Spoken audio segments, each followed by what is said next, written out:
Dans cette vidéo, nous allons voir comment programmer un bloc personnalisé sous mBlock. Donc, comme dans la vidéo précédente, on va travailler sur un feu tricolore, mais le feu tricolore précédent ne peut afficher qu'une seule valeur, soit vert, soit orange, soit rouge. On va le coder différemment cette fois-ci pour pouvoir avoir une combinaison de couleurs. Par exemple, avoir le rouge et le orange en même temps, ce qui nous permettrait de coder une séquence de feu tricolore anglais, puisque le feu anglais nous permet de passer au vert, ensuite à l'orange, au rouge, et avant de repasser au vert, il passe au rouge-orange. Voilà, donc on redémarre mBlock. Comme tout à l'heure, on choisit créer un bloc personnalisé que l'on appelle feu tricolore et on va lui passer différentes options. Plutôt que de passer une valeur, on va passer les 3 couleurs à chaque fois. Donc ici, on va passer la couleur vert, ensuite pour le orange, la valeur O, et pour le rouge, la valeur R. Voilà, donc notre bloc personnalisé est disponible. On va pouvoir utiliser ce bloc personnalisé dans notre programme. Comme tout à l'heure, on définit les variables, les 3 variables qui nous sont utiles, donc vert, orange et rouge. On initialise ces 3 valeurs, donc le vert sur la sortie 2, puisque on va utiliser nos 3 LED sur les sorties 2, 3 et 4. Orange est sur la sortie 3.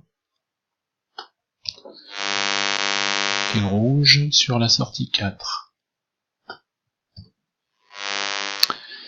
Ce que l'on va faire, c'est les valeurs que l'on va passer au feu tricolore. Au lieu de passer une valeur numérique, ici on va passer une soit allumée soit éteint, une valeur booléenne en fait.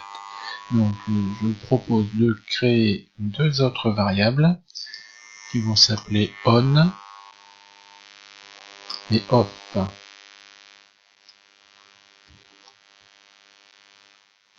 Il va nous rester à mettre off, on l'initialise à 0, et on va mettre on à 1. Voilà. Maintenant, notre programme consiste à répéter indéfiniment. Comme tout à l'heure, on commence par attendre 5 secondes. On positionne notre feu tricolore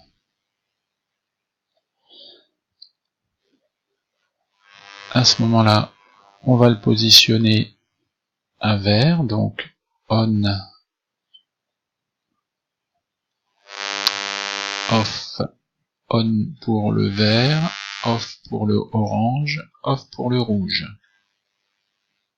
Et on répète cette séquence.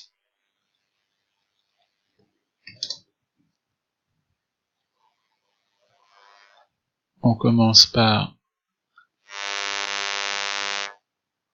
afficher, on affiche le orange, pardon, et on recommence la séquence. Ici, on est à 2 secondes d'attente. Et c'est maintenant le rouge qui est affiché. Donc comme je vous le disais tout à l'heure, à l'issue du rouge, si on le souhaite, donc à l'issue du rouge ici, on a la possibilité de rajouter une autre séquence pour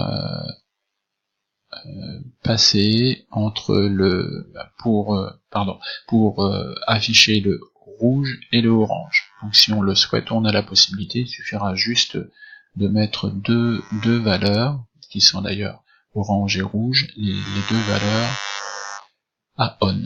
Donc maintenant on se concentre sur notre bloc personnalisé, donc le codage. Là il nous reste à faire des tests et tester les différentes valeurs. Donc si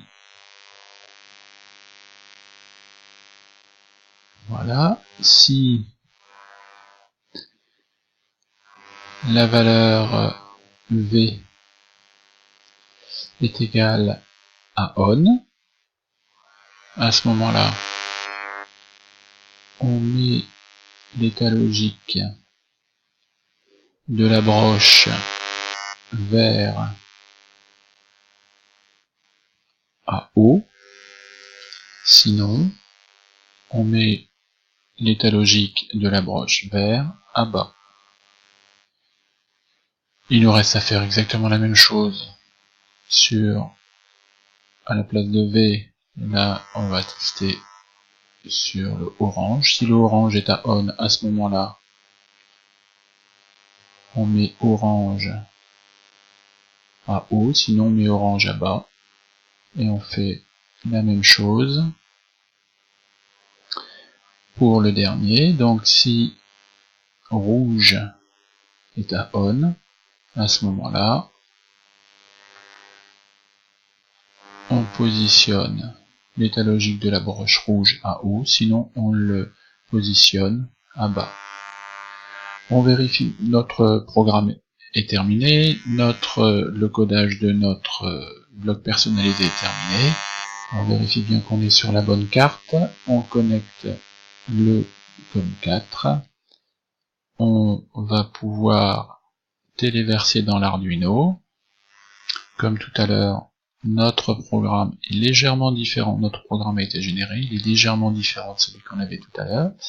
On téléverse dans l'Arduino. Actuellement, le codage, la compilation se passe.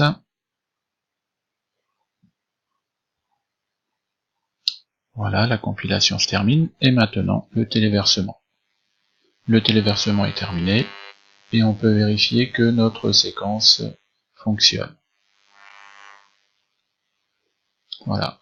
À vous de rajouter maintenant, de modifier ce programme principal pour permettre une séquence vert, orange, rouge, rouge-orange, et on repart sur le vert. À vous.